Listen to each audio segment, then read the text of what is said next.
Hello and welcome to the Quiver channel. I am Jason, your host. I hope you're all having a splendiferous day. Being a carer. Being a carer can be one of the most rewarding things you can do in your life. But it is not for everyone. Everyone can care. Everybody can care for another human being. But being a carer, being a full-time carer, not many people can do that. Don't feel guilty if you can't do it. But also you might be surprised at yourself that you can do it.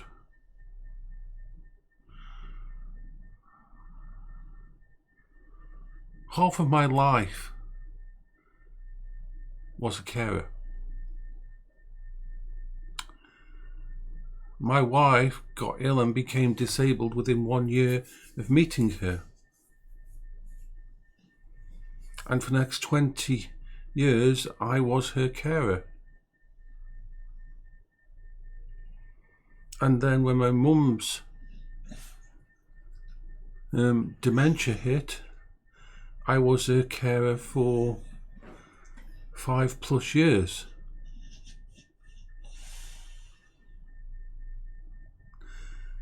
It is one of the hardest jobs you will ever do.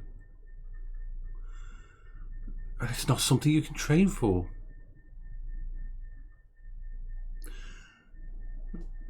The reasons for carer is usually down to love,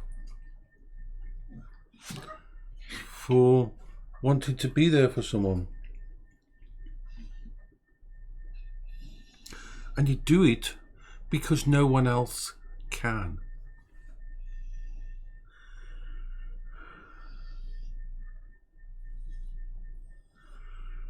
Imagine doing a job for 20 years where you have no weekends off and you work from 6 a.m. to midnight every single day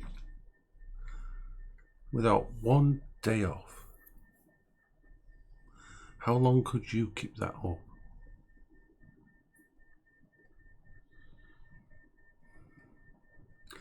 How long could you actually function?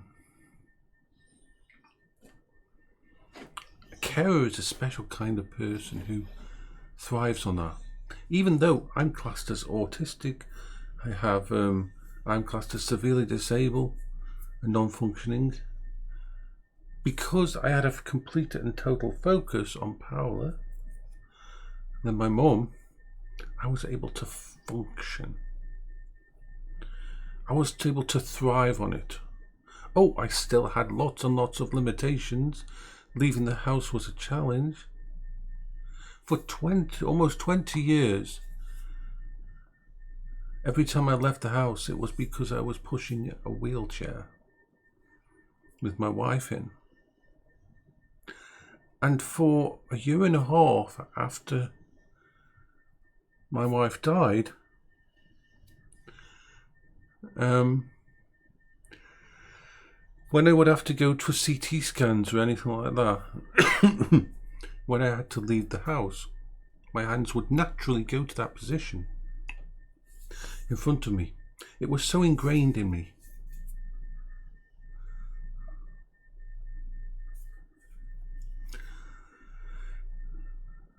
She was my special interest, as we say for autistic people. She was my focus for that.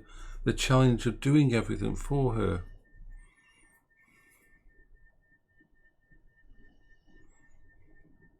Being a carer will wreck you. You will not come out of it unscathed. Being a carer is one of the hardest things you will ever do in your life. You may have to take on every single thing in the house. Finances, laundry, cooking. And then as well as all the normal bits and pieces that a normal person has to deal with, you've got to look after another human being. You may have to, they may end up in diapers. And so you've got to change them. You may end up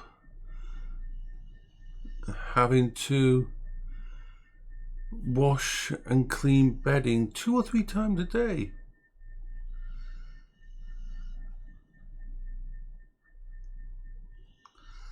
And you will be shouted at.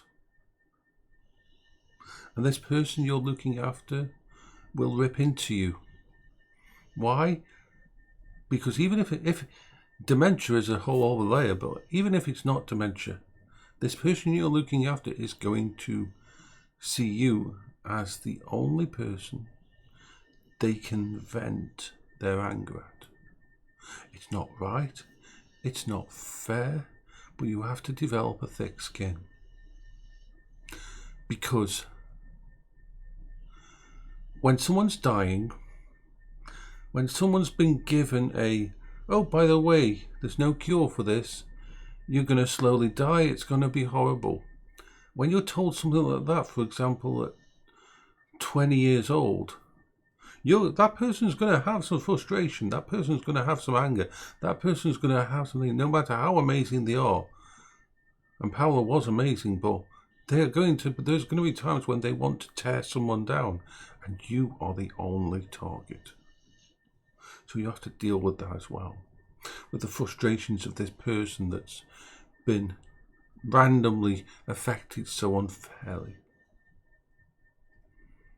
And dementia, oh my God, dementia, that's worse. Because the person you're looking at will go through paranoia. They will attack you physically and mentally. They will become violent. They will say things that shouldn't come out of the mouth of your mother or anyone or your loved ones. And you will have to cope with it. You will have to set in your mind and completely and totally 100% realize that this person, these vitriolic, nasty, horrible, evil things coming out of their mouth, it's not them. It's the dementia. It's not them. It's not the person you love.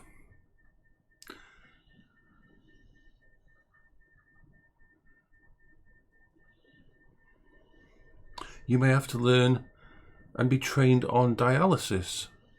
And that's another level of terrifying. Imagine having your wife's life in your very hands. That if you fuck up in giving her dialysis at home, she could die. That when you clean her wound for the tubes and everything, that if you mess up and an infection gets in, she could die. That if you miss any of the hundreds of steps of setting up and priming a dialysis system to make sure it's perfectly clean and set up in the right way, this person you love could die. That is on you. Not a nurse, not a doctor. You're the one there doing it at home, making sure this person is safe.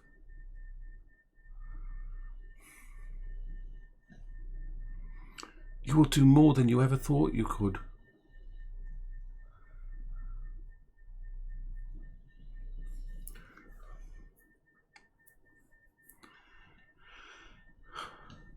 See, the thing is, when Paola died, they tried to encourage me to take the nurses' exams and stuff that to be a support staff at the hospital, to volunteer.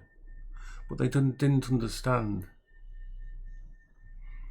I could do it all for Paola because I loved her, because I cared, because she was emotionally connected to me. She was my anchor. It wasn't As soon as she was gone, I fell apart. And the same with my mum. Same thing fucking happened. When I was at the hospital and I was looking after her and that, and going in and that, they were so impressed with me, especially the hospital closure. They wanted me to volunteer to help other people because of the way I looked after my mum. But I can't do it with strangers. You can't go down that road of that. I can't function.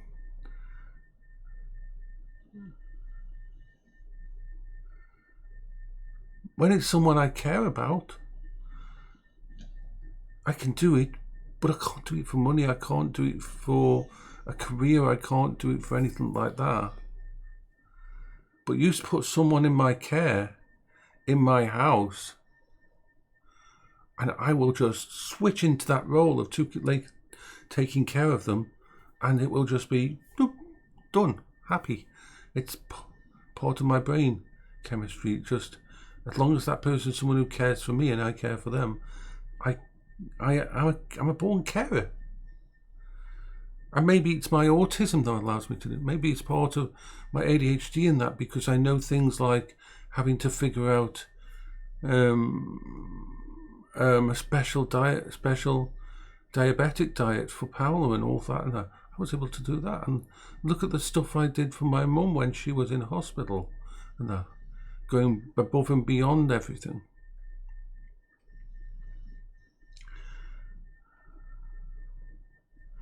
Being a carer can be the most rewarding thing. And I do not regret in any way, shape or form my looking after these people in my life.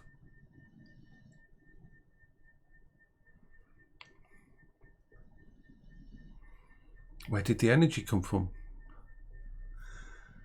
When someone's around, my brain just, I just do what needs to be done. This is the whole point. A carer does what needs to be done because there's no one else. And as a carer, it's okay to have a downtime. It's okay to feel bad. It's okay to cry. It's okay to fall apart.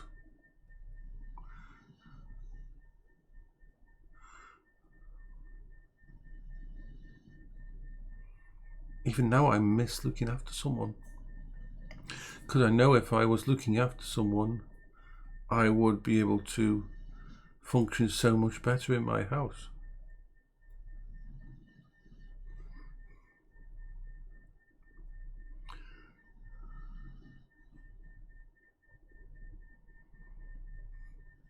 But don't feel bad if you can't be a carer.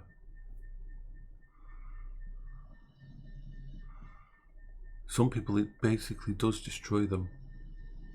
Once again, I think it's the whole landscape of my brain to do with autism that allows me to switch into that mode.